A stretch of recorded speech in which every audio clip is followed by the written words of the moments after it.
After 8 long months, Wang has finally been released from his hyperbolic time chamber. And he's using this opportunity to tweet us every detail about gameplay in NBA 2K26. And you won't believe some of the changes they're making. So smash that like button, lace up your ankle braces, because it's time to get right into it. Last Thursday, we got the courtside report giving us gameplay details. But if we're being honest, 2K season really doesn't start until we get that first tweet from Wang.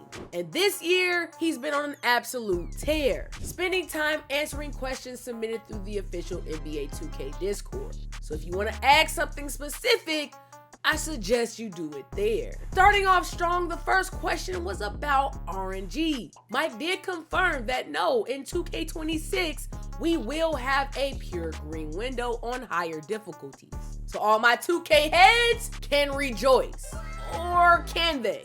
Let's be honest for a second. We've used RNG so incorrectly in this community that we have to tether our expectations. The main issue in NBA 2K25 was moving green windows, which most people considered RNG. Not the true RNG, which was the make percentage when you did hit the green window. So if our window still moves unpredictably, most people will still have an issue greening shots consistently. For that, we'll just have to wait and see. One thing we do know though, is we won't have to worry about playing on an uneven playing field. The 2K25 shot timing profiles have been completely removed. So all you NA layup demons, better start practicing your timing. On a serious note though, I get what they were trying to accomplish, making the game more accessible, but having these shot profiles made for a negative experience across the board for everyone. Especially since they gave boosts in high pressure situations, artificially keeping the game closer than they should have been. Hoping 2K26 skill-based gameplay means they won't be holding anyone's hand. And based on what we learned about shooting, there'll be several ways everyone will have an opportunity to increase their skill ceiling for their shot percentages. The reworked L2 catch and shoot mechanic will help us get our shots off faster. In 2K26, the ball doesn't drop into the shooter's pocket, then initiate the shooting motion. It goes directly from the catch, keeps the ball high right into that shooting motion, which is 28% faster with the Klay Thompson base. No matter what way you play, everyone, including my comp corner sitters, needs to be using this new feature, especially since Wang hinted at possibly providing an additional boost to your green window in the future. But Mike, if you're gonna add the boost, do it before the game comes out, because one thing we don't want is the game drastically changing from patch to patch. Set the expectation early and stick with it, unless something is truly game breaking. Yeah, that's just one way you can increase your shot percentages. I told y'all in the last video, rhythm shooting is back, but not in a way everyone thinks. In 2K26, Mike confirmed rhythm shooting won't give you a bigger green window than the no meter button combination, but it will provide you more control over your shot speed. Now I know what y'all thinking. Boom, there's no point of using rhythm shooting then. But before y'all go running back to that button, I'm letting y'all know right now, I think rhythm shooting will be even more OP in NBA 2K26.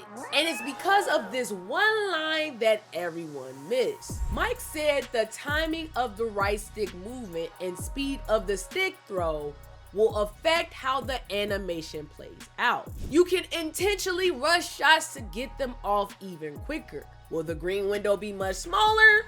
Yes, but the best players know their shot down to the frame, so that won't matter nearly as much as you think. Imagine shooting with T-Mac base that already has a low contest rate, then speeding it up 2 times as fast with rhythm shooting and L2 catch and shoot. Shots off the catch could be lightning fast before the defense even has a chance to react.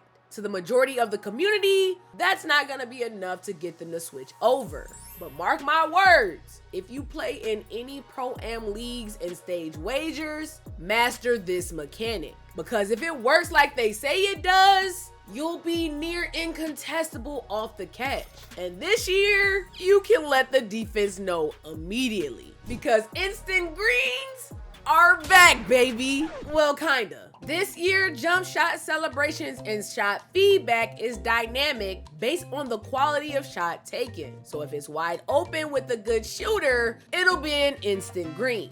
Whereas if it's contested, I'm assuming it's gonna be delayed. Mike, please just make it instant. I get you wanna stop people from cherry picking, but come on, man. Adding this level of drama is wholly unnecessary. Guards are gonna cherry pick when the shot goes up regardless. So just let us have our instant greens back, if for nothing else, the aura it brings. But what still has no aura is using a shot meter in 2025. And this year, from the courtside report videos, the shot and dunk meter will finally show their green window again. And according to Mike, will include new and returning options for everyone to choose from. Congrats, I guess, but to everyone watching this video, come here. Turn the shot meter off. You will never increase your shot percentages looking at a meter that's delayed. So start looking at your hands and recognize your visual cue to green your shots. Don't say I ain't never put you on. But speaking of meters, the dunk meter did see some massive changes to activate in NBA 2K26. Now you just hold down turbo to force a dunk meter, which I feel like takes a level of skill away from the meter, but as long as I don't get taken out of dunks nearly as often,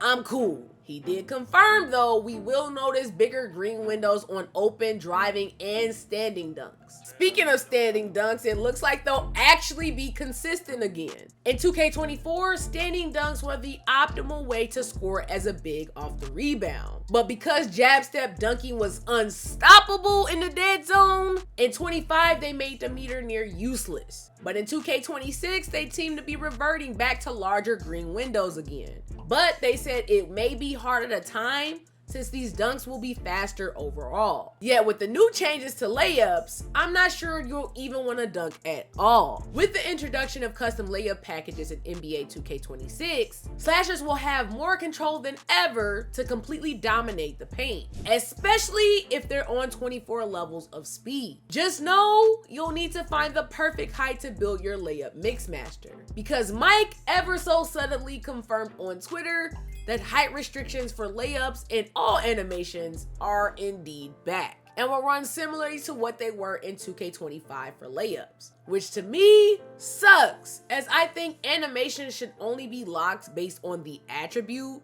with the speed of that animation being determined by your height. But I digress. You'll still have to get used to timing those animations anyway, since layup timing is required in 2K26, though the green window will dynamically adjust based on the contest. But I do wonder though if it'll be a boost for having the meter off like it is for shots in 2K26. Somebody go ask that to Baluba right now. Last thing you want to know as a slasher is that the baseline sensitivity has been adjusted in 2K26. Most of the time in 25, when you attempted to drive to the basket on the baseline, you were likely getting pushed out of bounds even if the lane was clear. So as a professional corner sitter myself, I'm glad we can work out of the corner a little more, especially since dribbling in 2K26 has major potential. ISO dribble guys should be extremely excited with the news coming out for 2K26. We already know dribbling should be better overall, just with the game speed being faster. But in this Q&A, we gain more insight as to how. So if you're a dribble god, here's everything you need to know. First off, speed boost and change of direction speed was updated with the new Pro Play motion system, with them focusing on the dribbler's ability to start, stop, and cut. While the biggest overhaul since 2K21 sounds good on paper, we'll have to see how much has changed when we get our hands on the game. What hasn't changed though is the adrenaline system. While it wasn't mentioned directly in the courtside report, Mike did confirm it works mostly the same as it did in 2K25, with one caveat. If you spam certain escape moves in a short amount of time, you'll drop an adrenaline bar. And I know as a dribbler, y'all hate it, but if we lose a bar every time we reach as a lock, you should not be able to spam 7 Steph Curry escapes in a span of 3 seconds without losing anything. I'm sure you guys will find a way to go around that anyway. Another non-change that has me worried is the motion style's impact on speed boosting.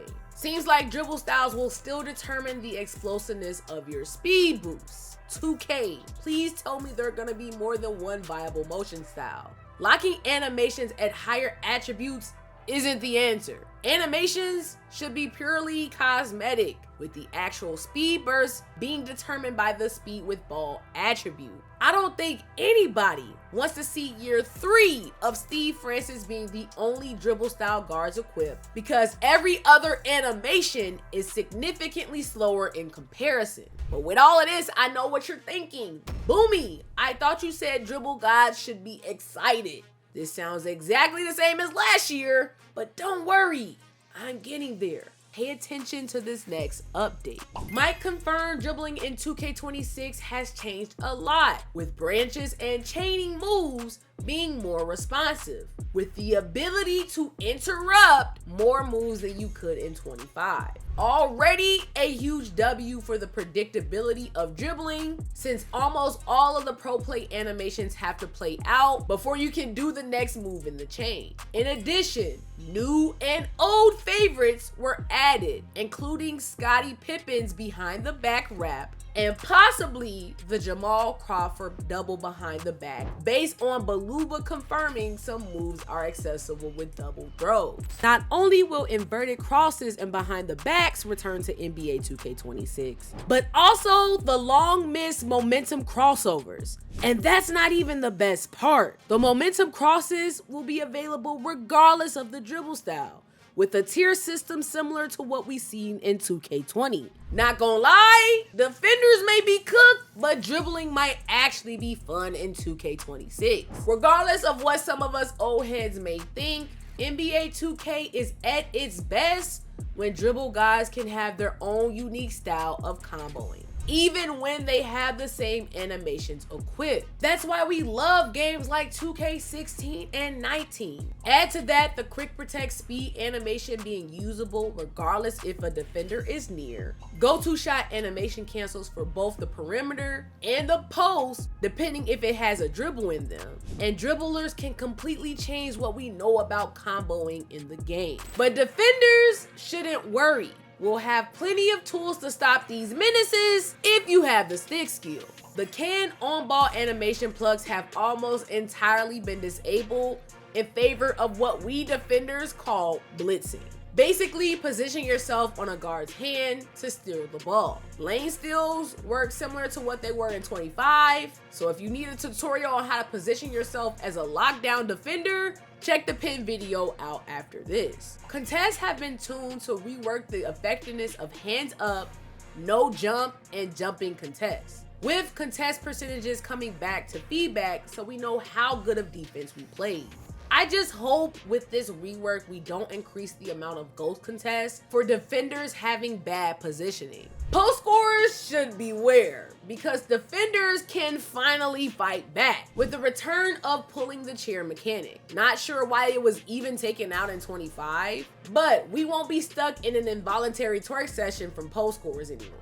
To trigger it, hold circle as the offensive player makes contact to pull the chair and hopefully get them to drop the ball. But y'all let me know in the comments, do you think this will stop post scorers from dominating the ones court? All I know is if you knew how to defend effectively in 2K25, you'll probably be A-okay in 2K26. And if you didn't, you can always stay tuned here on this channel, especially if you needed help guarding L2 Dex. Not gonna lie, a lot of us hated this playstyle, so they took measures to reduce the effectiveness of it by making the ball way more vulnerable on the perimeter if you post up. And you 99 speed demon Dexers, the more that you spam Dexes, the more you'll lose adrenaline bars. I don't think that'll be enough, especially if the physics of post-ups are the same. But if they do happen to miss the shot, you better be in position to rebound the ball. And I'm not gonna lie, there's way too many of you overthinking this new rebound mechanic, if you can even call it new. Guys, it's literally just a feedback indicator similar to the shot contest percentage feedback. All the new rebounding green meter does is tell you if you jumped at the right time to get the board, which you think would be easy, but I've seen how some of y'all go up for boards during the block party community runs, and I'ma just be honest, a bunch of y'all need this indicator. Even if everyone jumped on the court at the same time and greened it, the person with the best positioning and box out on their opponent will most likely still get the board. Please stop overcomplicating it. Yet this isn't the only information we received about gameplay in NBA 2K26. There's 30 other changes you might have missed in the courtside report here. So tap the video on the screen to get caught up. And on that note, I'ma see y'all in that one. Good night.